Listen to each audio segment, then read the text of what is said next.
Guys আমরা কিন্তু আছি এখন তারকেশ্বরে বাবার মাথায় জল ঢালতে এসেছি।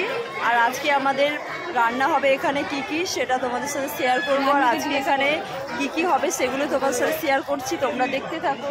আজকে আলু দিয়ে, কুমড়ো দিয়ে, আর ডাঁটা দিয়ে, টমেটো দিয়ে একটা তরকারি বানানো হবে। আচ্ছা, আর কি? ভাত হবে।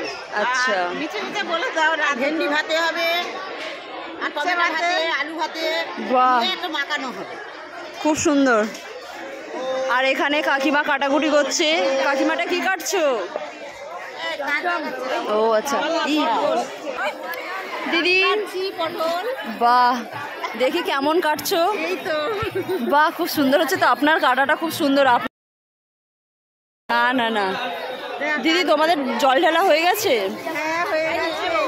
জল ঢেলে এলাম আড়াইটের সময়। ও আচ্ছা, সরে তো আজকে কি কি আমরা করবো সব কিছু আপডেট তোমাদের দিতে থাকবো, তোমরা দেখতে থাকো। বাই।